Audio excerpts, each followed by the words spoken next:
Welcome to learning corner. இன்னைக்கு நம்ம பார்க்க போகிறது ஜான்வரி 6க்கான current affairs. World's largest rice ப்ரொடியூசரில் நம்ம இந்தியா ஃபர்ஸ்ட் பிளேஸ்க்கு வந்திருக்கு. 2024 டு 2025 இந்த டைம் பீரியடில் இந்தியா கிட்டத்தட்ட 150.18 மில்லியன் டன் ரைஸை வந்து ப்ரொடியூஸ் பண்ணியிருக்கு. இதுக்கு முன்னாடி ஃபர்ஸ்ட் பிளேஸில் இருந்த சைனா 145.28 மில்லியன் டன்ஸ் ப்ரொடியூஸ் பண்ணி செகண்ட் பிளேஸ்க்கு போயிட்டாங்க. நம்ம இந்தியா ஃபர்ஸ்ட் பிளேஸ்க்கு வந்துட்டோம். அரிசி வந்து விளைவிக்கிறது அதிகமாக ஆக அதை சப்ளை பண்ணுறது அதிகமாகும். எந்த இடத்துக்கு? ஓவர்சீஸ்லலாம். இந்த மாதிரி கிட்டத்தட்ட 184 வெரைட்டி ஆஃப் 25 ஃபீல்டு கிராப்ஸை வந்து நாட்டுக்கு நம்ம எக்ஸ்போர்ட் பண்ணியிருக்கிறோம்.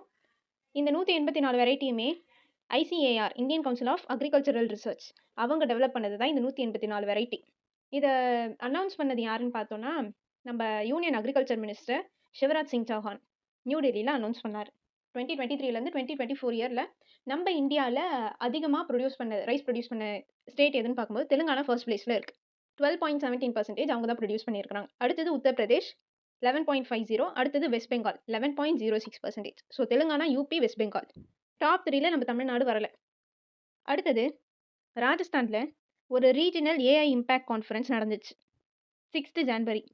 இதில் யார் யாரெல்லாம் கலந்துக்கிட்டாங்கன்னு பார்த்தோன்னா, national and state leadership, policy makers, industry leaders, start ups and academia, இவங்க எல்லாருமே ஒரு ஏஐயை, ஆர்டிஃபிஷியல் இன்டெலிஜென்ஸை கவர்னன்ஸ்லையும் சரி, இன்ஃப்ராஸ்ட்ரக்சர்லையும் சரி, இன்னோவேஷன், ஒர்க் ஃபோர்ஸ் டெவலப்மெண்ட், இது எல்லாத்துலேயும் ஒரு டிரான்ஸ்ஃபர்மேட்டிவ் ரோல் வந்து ஏஐ கொடுக்கறத பற்றி இந்த கான்ஃபரன்ஸ் நடந்துச்சு.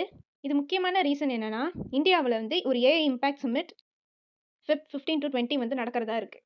ஸோ அதுக்கான ஒரு முன்னோட்டமாக தான் இதை பார்க்குறோம். ராஜஸ்தானில் ஜெய்ப்பூரில் நடந்துச்சு. இந்த ஏஐ இம்பேக்ட் சம்மிட் வந்து எதை ஹோஸ்ட் பண்ண போகுது? Feb 15 to 20 நடக்க போகுது. இதுதான் குளோபலில் நம்ம சவுத் நேஷன்லேயே ஃபர்ஸ்ட் டைமாக ஒரு ஏஐ இம்பேக்ட் சம்மிட் கிரியேட் பண்ணுறது, நம்ம ஹோஸ்ட் பண்ணுறது நம்ம இந்தியா தான்.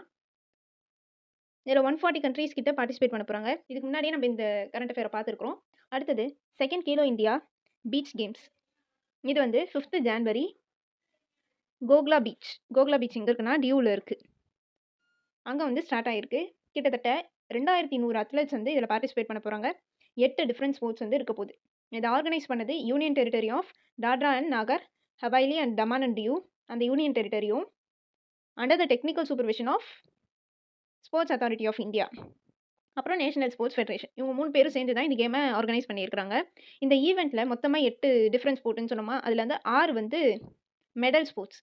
Chaucer, beach volleyball, sepak takraw, kabaddi, pencak silat, open water swimming, இது எல்லாமே வந்து மெடல் ஸ்போர்ட்ஸ். அடுத்த 2 ஈவெண்ட்ஸ் வந்து நான் மெடல் ஈவெண்ட்ஸாக இருக்குது. அது வந்து மலக்காம்ப் அண்ட் தக் ஆஃப் வார், இது ரெண்டும். ஸோ மொத்தமாக 8 இது வந்து நடக்க போகுது. 5 to 10 Jan உலகம் உங்கள் கையில். இது வந்து தமிழ்நாடு கவர்மெண்ட் ஒரு ஸ்கீம் இப்போது ரீசெண்டாக இனாக்ரேட் பண்ணி வச்சாங்க. லேப்டாப் வந்து ஸ்டூடெண்ட்ஸ்க்கு ப்ரொவைட் பண்ணுறது தான் இந்த ஸ்கீம். இது வந்து ஃபர்ஸ்ட்டாக ஏடிஎம்கே கவர்மெண்ட் தான் 2011 செப்டம்பர் 15 கொண்டு வந்தாங்க. ஸோ இந்த தடவை Jan 5, 2026 தான் இனாக்ரேஷன் டேட்டு. நந்தம்பாக்கத்தில் இருக்கக்கூடிய ஒரு ட்ரேட் சென்டர் சென்னையில் நடந்துச்சு. இதன் நோக்கமே வந்து 20 லட்சம் பேருக்கு லேப்டாப் ப்ரொவைட் பண்ணணுன்றது தான். முதல் கட்டமாக 10 லட்சம் பேருக்கு வழங்குறாங்க. இது யார் யாருக்கெல்லாம் கிடைக்கும்னு பார்த்தோன்னா, கவர்மெண்ட் காலேஜில் படித்தவங்க, government aided college, private college and 7.5% reservation உள்ளவங்க. எந்தெந்த ஃபீல்டுன்னு பார்க்கும்போது medical, arts and science, law, nursing, ITI, agriculture, polytechnic, இவங்க எல்லாருக்குமே இந்த லேப்டாப் வந்து கிடைக்கும்.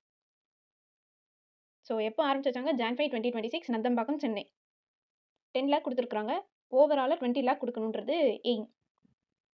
அடுத்தது ஸ்கூட்டர்ஸை கிக் ஒர்க்கர்ஸ்க்கு கொடுக்குறதா ஒரு ஸ்கீம் வந்திருக்கு. கிக் ஒர்க்கர்ஸ்னால் இந்த ஆன்லைனில் ஸ்விக்கி, ஜொமேட்டோ இவங்கெல்லாம் வந்து கிக் ஒர்க்கர்ஸ்னு சொல்லுவாங்க. அவங்களுக்கு ஸ்கூட்டர், எலக்ட்ரிக் ஸ்கூட்டர் ப்ரொவைட் பண்ணுறது தான் இந்த ஸ்கீம். இந்த ஸ்கீமை பொறுத்த வரைக்கும் 2000 பேருக்கு 20,000 கேஷ் கொடுத்து நியூ ஸ்கூட்டர்ஸ் வந்து ஒரு சப்சிடி மானியம் மாதிரி வாங்குறதுக்காக இது கொடுத்துருக்குறாங்க. அது மட்டும் இல்லாமல் ஒரு குரூப் இன்சூரன்ஸ் ஸ்கீம் கிட்டத்தட்ட 5 லட்சம் வரைக்கும் ஒர்க்கர்ஸ்க்காக ப்ரொவைட் பண்ணியிருக்கிறாங்க. தமிழ்நாடு கவர்மெண்ட் 2023 கிக் ஒர்க்கர்ஸ்க்கான வெல்ஃபேர் போர்டை கொண்டு வந்தாங்க. ஸோ இதனோட முதல் கட்டமாக 2000 பேருக்குன்னு சொல்லியிருக்கிறாங்களா, முதல் கட்டமாக 100 மெம்பருக்கு கொடுத்துருக்குறாங்க. அடுத்தது சூரியஸ்த்ரா அப்படின்ற ஒரு ராக்கெட் லான்ச்சர் சிஸ்டம், இதை இந்தியன் ஆர்மி சைன் பண்ணியிருக்கிறாங்க. இது ஒரு long range universal rocket launcher system. இதுதான் இந்தியாவோட first made in India universal multi calibre rocket launcher. Made in Indiana ஃபுல்லாக இண்டிஜினியஸ்லி நம்ம இந்தியானோட ப்ராடக்ட்ஸ் வச்சு மேக் பண்ணக்கூடியது. இதனோட ஸ்ட்ரைக் ரேஞ்ச் பார்த்தோன்னா 300 கிலோமீட்டர். இது யார் கூட சேர்ந்து கொலாப் பண்ணி சைன் பண்ணியிருக்காங்கன்னு பார்த்தோம்னா, இஸ்ரேலோட எல்பிட் சிஸ்டம். இதுக்கான சைனிங் வந்து ஜூலை 2025ல நடந்துச்சு. இத மேனுஃபேக்சர் பண்ணது ஒரு Pune based private defence firm NIBE limited. இத நம்ம மினிஸ்ட்ரி ஆஃப் டிஃபென்ஸ் வந்து வாங்கியிருக்கிறாங்க. இத அப்ரூவ் பண்ணது டிஃபென்ஸ் அக்விசிஷன் கவுன்சில். ஸோ இதில் முக்கியமாக தெரிஞ்சுக்க வேண்டியது, சூரியஸ்திரான்றது ஒரு long range rocket launcher, first made in India universal multi calibre rocket launcher. யார் கூட சேர்ந்துன்னு பார்த்தோம்னா இஸ்ரேல் கூட சேர்ந்து. இதனோட ரூபா வந்து 293 crore இந்தியன் ஆர்மி சைன் பண்ணியிருக்கிறாங்க. அடுத்தது நம்ம இந்தியன் ஆர்மி 2026 இந்த year of networking and data சென்ட்ரின்ட்டு டிக்ளேர் பண்ணியிருக்காங்க. ஸோ இதனால என்ன பயன் பார்க்கும்போது, enables real time decision making and faster target engagement. நம்ம 3 ஆர்ம்டு சர்வீசஸ் இருக்கு இல்லையா, அவங்களோட ஜாயிண்ட் ஆப்ரேஷனுக்கு இந்த இனிஷியேட்டிவ் ரொம்பவே சப்போர்ட் பண்ணும். நெட்வொர்க்கிங்கையும் பார்க்கும்போது அப்போ இந்த டார்கெட் என்கேஜ் பண்ணுறது எல்லாமே உங்களுக்கு வந்து ஈஸியாக இருக்கும். அதனால தான் இந்த 2026 அதை ஃபோக்கஸ் பண்ணணுன்ட்டு இப்படி டிக்ளேர் பண்ணியிருக்கிறாங்க. 2025ல இயர் ஆஃப் ரிஃபார்ம்ஸ்னு டிக்ளேர் பண்ணாங்க. அடுத்தது Samudra Pratap, first indigenously designed and built pollution control vessel. இண்டிஜினியஸ்லாம் நம்ம இந்தியாவில் இருக்கக்கூடிய ப்ராடக்ட் வச்சு உருவாக்கப்பட்டது தான் இண்டிஜினியஸ்லின்னு சொல்லுவாங்க. கிட்டத்தட்ட 70% வந்து நம்ம இந்தியன் ப்ராடக்ட்னால மேக் ஆனது. இதை வந்து கமிஷன் பண்ணியிருக்கிறாங்க. கமிஷன்னா என்ன சொல்கிறது, இந்தியன் கோஸ்ட் கார்டுக்கு எடுத்துக்கிட்டாங்க. இது வந்து கோவா ஷிப்யார்டில் இருந்து யூஸ் பண்ணுறாங்க. அடுத்தது Kalai two hydro electric project, Lohit ரிவர்னு சொல்லுவாங்க. இது வந்து பிரம்மபுத்திராவோட ஒரு ட்ரிபியூட்டரி தான் இந்த லோஹித் ரிவர். அந்த இடத்துல தான் இந்த ப்ராஜெக்ட்டை கொண்டு வந்திருந்தாங்க. இதனோட நோக்கம் வந்து 1200 மெகாவாட் வந்து அந்த ஃப்ளோ ஆஃப் வாட்டர் வச்சு எலக்ட்ரிசிட்டி ப்ரொடியூஸ் பண்ணுறது தான். இப்போ இது ஏன் நியூஸில் வந்திருக்குன்னு பார்த்தோன்னா, எக்ஸ்பர்ட் அப்ரைசல் கமிட்டி இந்த ப்ராஜெக்டை ரிமூவ் பண்ணணுன்ட்டு ஒரு அனௌன்ஸ்மெண்ட் கொடுத்துருக்காங்க. மெயின் ரீசன் என்னன்னு பார்க்கும்போது, ஒரு critically endangered white bellied Heron இது வந்து அந்த ரிவர் பேசினில் தான் இருக்கான். இப்போ இவங்க இந்த கரண்ட் ப்ரொடியூஸ் பண்ணுறதுனால அது அழிஞ்சு போகிறதுக்கான வாய்ப்பு நிறையா இருக்குன்றதுனால இந்த ப்ராஜெக்டை கிளியர் பண்ண சொல்லியிருக்கிறாங்க. அடுத்தது தமிழ்நாடு UN விமென், இவங்க 2 பேர் சேர்ந்து ஒரு memorandum of understanding MOU sign பண்ணியிருக்கிறாங்க. சென்னையில் நடந்துச்சு இது. இந்த UN விமென் பற்றி பார்த்தோன்னா, இதை நம்ம UN ஜென்ரல் அசம்பிளி ஜூலை 2010ல் கொண்டு வந்தாங்க, கிரியேட் பண்ணாங்க.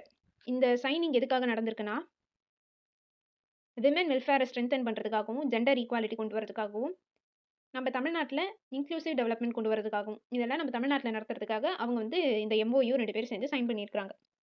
ஸோ இது எல்லாமே வந்து ஒரு SDG கோல்ஸ் தான், நமக்கு சஸ்டைனபிள் டெவலப்மெண்ட் கோல்ஸ். அடுத்தது நியூஸ் பிட்ச் பார்ப்போம். வீனஸ் வில்லியம்ஸ் டென்னிஸ் பிளேயர், இவங்க ஒரு ரெக்கார்ட் செட் பண்ணியிருக்கிறாங்க. 45 ஏஜில் oldest women to participate in Australian Open main draw.